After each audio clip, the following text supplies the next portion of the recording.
Hello everyone, this is Pinky and welcome to my first vlog.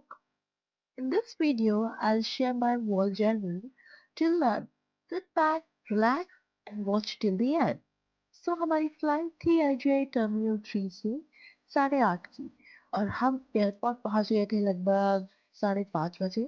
As you all know all about base flights,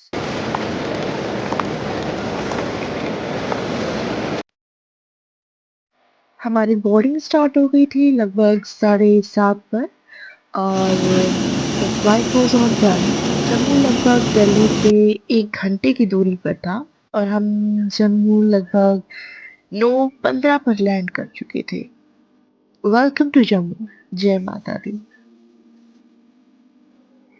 after reaching the airport हमने Jammu bus stand से कटरा के लिए ली थी बस. और अगर मैं बस के फेयर के बारे में बात करूँ तो काफ़ी मिनिमल सा एवरेज सा फेयर था और मुझे ओवरऑल पूरे डिस्टेंस को देख के बहुत सही लगा वो फेयर. चलो तब तक मैं आपको वैष्णो देवी की पूरी कथा बताती हूँ कि हिंदू धर्म में इस यात्रा को इतना प्रसिद्ध और इतना मायने पूजनीय क्यों माना जाता है. अगर मैं इसके लिखित इतिहास के बारे में बात करूं तो ये इतिहास लगभग 700 साल पुराना है. प्राचीन समय की बात थी. माता रानी का एक भक्त हुआ करता था कटरा में जिसका नाम श्रीधर था. प्रतिदिन प्रतिपल वो माता रानी का जाप करता था. एक दिन माता रानी ने उसे एक कन्या रूप में अपने दर्शन दिए और कहा तू मेरे नाम का जागरण करवा और समस्त गांव वालों को निमंत्रण दी और भक्त श्रीधर ने ऐसा ही किया. हालांकि भक्त श्रीधर बहुत गरीब था और वह मन ही मन सोच रहा था कि कहीं भोजन कम ना रह जाए, पर उसकी आस्था और विश्वास ने निश्चिंत होकर सबको निमंत्रण दिया और भंडारे के दिन समस्त गांववासी, पुजारी परिवार और सभी पूजनीय गुरुजन आए. उन्हीं के बीच में माँ एक छोटी सी कन्या के रूप में श्रीधर के घर आई और उन्होंने भोजन ग्रहण किया और सबको भंडारा करवाने लगी. जब माँ सबको भोजन करवा रही थी तब साधुओं की एक मंडली में एक ने कहा मुझे मांस और मदिरा चाहिए, जिनका नाम भैरवनाथ था. तब उस कन्या ने बतलाया कि हे सज्जन, आपको यहाँ सात्विक भोजन ही उपलब्ध हो सकता है. कृपा आप इस भोजन रूपी प्रसाद से ही अपनी भूख की तृप्ति करें. तब भैरव उस कन्या के आकर्षित शक्तियों और रूप को देखकर मोहित हो गया और हठ करने लगा. तब माँ ने उस भैरवनाथ को श्रीधर के घर से बाहर करने के लिए अपने पीछे आने दिया और माँ त्रिकुटा पर्वत की तरफ दौड़ने लगी.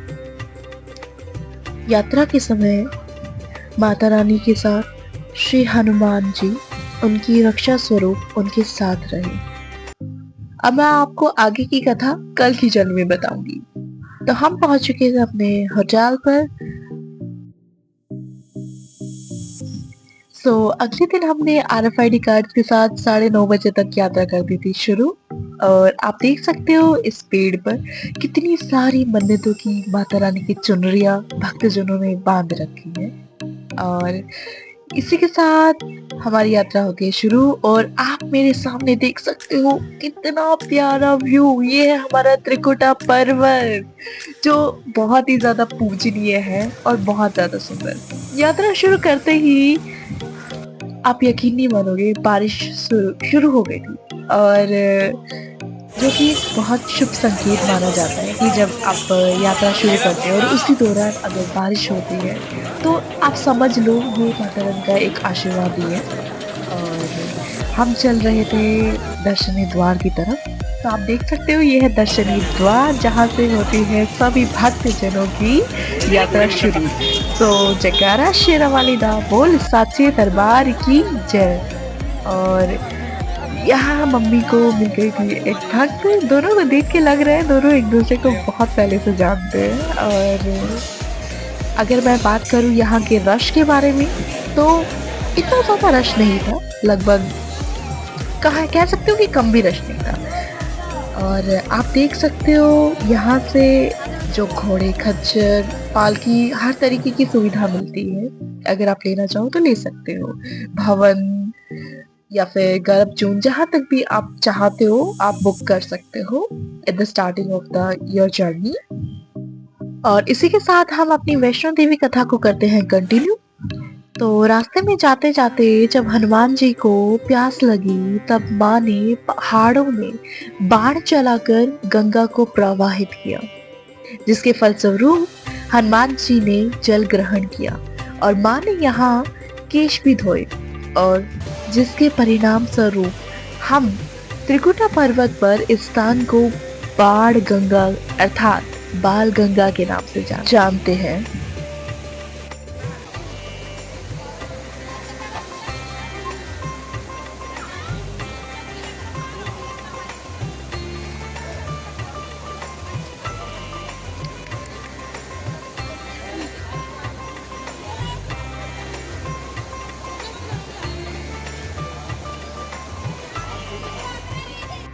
यहाँ इतना साफ स्वच्छ और शीतल जल था ना, बहुत ही ब्यूटीफुल। मुझे लग ही नहीं रहा था कि यार ऐसी भी कोई जगह हो सकती है जहाँ पे इतना प्योर और इतना ब्यूटीफुल व्यू हो सकता है। आप देख सकते हो मछलियाँ कैसे पानी में तैर रही है। एक टाइम के लिए तो मैं मछलियों को देख के ही डर गई थी, but I think this is the place जहाँ पर आप नेचर से कनेक्ट हो सकते हो। और बहुत ज़्यादा ब्यूटीफुल व्यू कि मैं I can't explain this beauty in the words.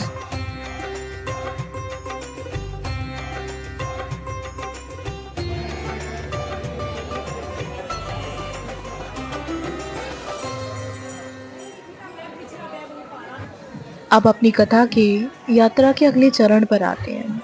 जिस स्थान पर माँ ने रुककर पीछे मुड़कर भैरव को देखा था, उस स्थान पर माँ के आज भी चिन्ह पाए जाते हैं, जिसे हम चरण पादुका के नाम से जानते हैं।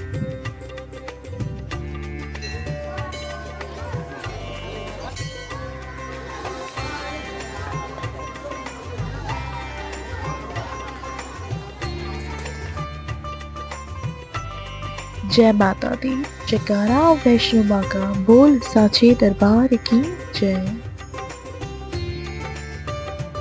अगर मैं बात करूं मौसम की, तो मौसम बिल्कुल खुल चुका था, बारिश रुक चुकी थी, as you can see in the video also. और आपको एक चीज दिखाती हूँ, लुक एट द गोट। इस बकरी को देखो यार, मेरे को तो समझ ही नहीं आया ये आई कहाँ से। मतलब ये बिल्कुल टीन के ऊपर बैठी हुई है, और मैंने ना लिटरली यहाँ पे आसपास देखा, कोई जगह नहीं है चढ़ने की, पर पता नहीं ये कैसे ऊपर चढ़ गई। मैंने तो वीडियो शूट कर ली इसकी भी कि लिटरली। एंड एक चीज मैं आपको बता दूं, जो आसपास के लोग थे ना, वो भी यही सोच रहे थे ये बकरी चढ़ी कैसे, मतलब बहुत ही सरप्राइजिंग थी। This is called real beauty. और मम्मी बोलती है जब भी मैं ऐसी जगह पे आती हूँ, वैष्णो देवी आती हूँ, तो मैं पहाड़ों और घोड़ों की वीडियो शूट ना करूँ, ऐसा हो ही नहीं सकता है।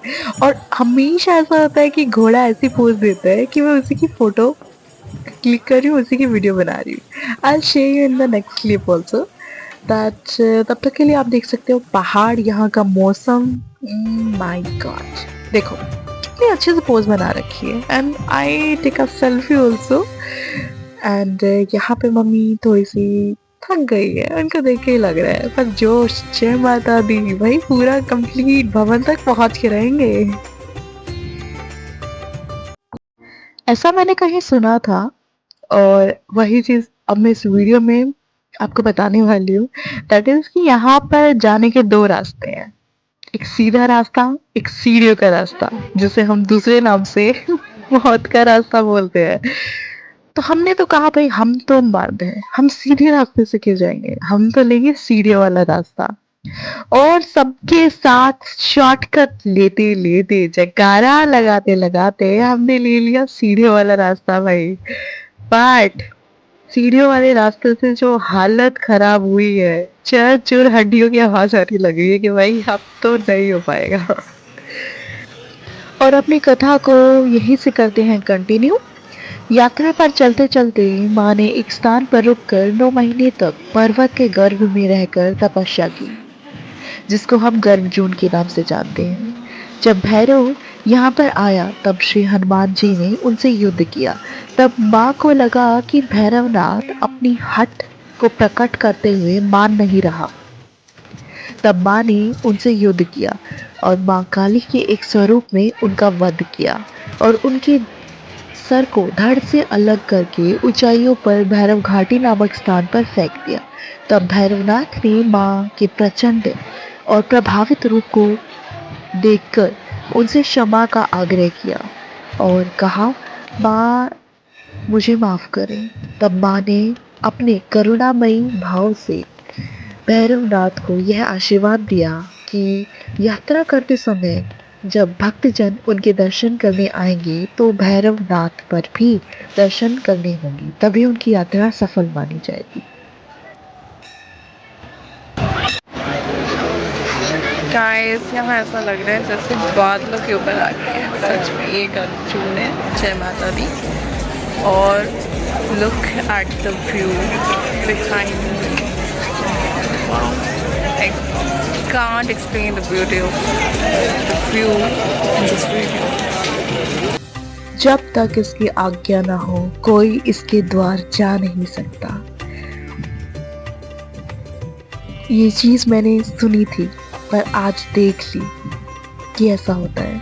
यहाँ सब अपने परिवारजनों के साथ आते हैं, कोई अकेले आता है, कोई अपने पैरों के साथ आता है, कोई बिन पैर आता है, जैसे कि आपने देखा पीछे।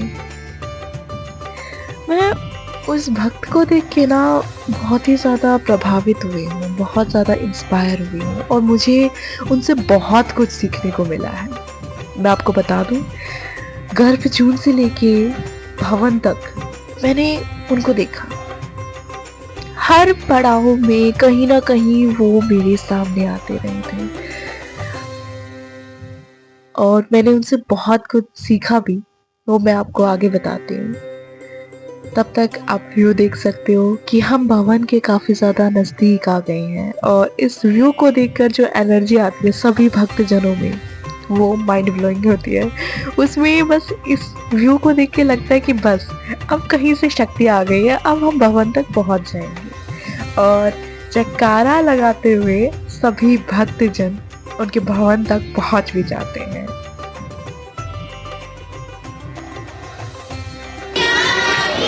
जय जय माता दी।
और कथा के अंत में जब वैष्णवी माँ ने उस कन्या रूपी लौकिक शरीर को त्यागा, तब उन्होंने तपस्या करके त्रिकुटा पर्वत पर वैष्णो देवी भवन में 3 प्राकृतिक पिंडियों माँ काली, माँ लक्ष्मी और माँ सरस्वती के रूप में अपने आप को प्रकट किया।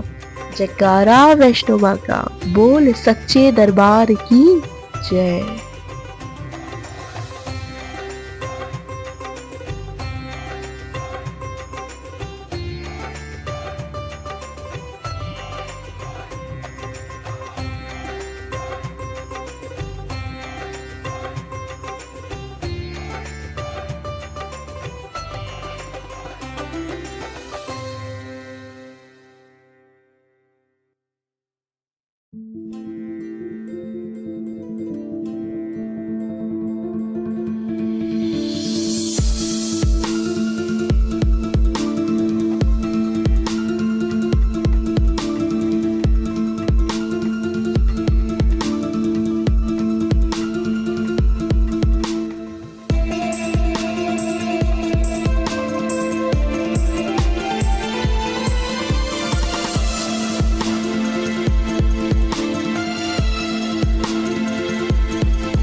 फाइनली गाइस बारिश हो रही है। जय माता दी गाइस, बारिश हो रही है। वाह, इतना सुंदर नज़ारा मौसम का। चलो दर्शन करने चलते हैं। जय माता दी। आप आइडिया नहीं लगा सकते हो कि नेक्स्ट में आप धूप को देखोगे, बारिश को देखोगे, नो आइडिया। जय माता दी। जयकारा शेरावाली दा बोल, साचे दरबार की जय।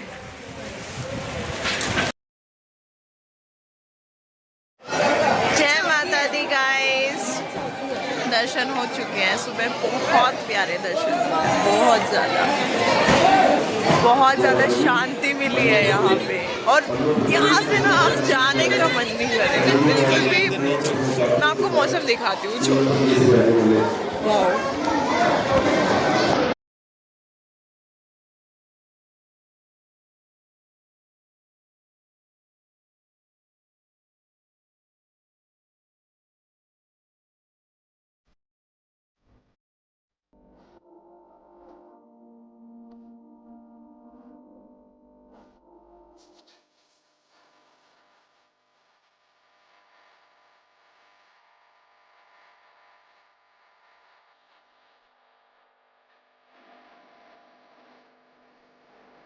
और फलस्वरूप हमने अपनी यात्रा के अंत में किए भैरव बाबा के दर्शन। और वहाँ की अगर मैं चढ़ाई की बात करूँ तो बहुत ही ज़्यादा खड़ी चढ़ाई थी और जंगल इतने घने थे, आप वीडियो क्लिप्स में देख ही सकते हैं। पर वहाँ से जो वैष्णो देवी का नज़ारा था वो बहुत ही सोहना लग रहा था, बहुत ही प्यारा लग रहा था। जयकारा शेरावाली दा बोल, साचे दरबार की जय। यहाँ का हर एक पहाड़ ये बोल रहा होता है, यहाँ हर एक पहाड़ में ये गूंज, ये आवाज़ आती है कि जयकारा शेरावाली दा बोल, सच्चे दरबार की जय। हे माँ, हमें हर साल अपने द्वार बुलाना। मैं हर भक्त जन से, हर भक्त जन के लिए यही मनोकामना करते हैं कि हमें अपने द्वार हर साल यूं ही बुलाते रहना।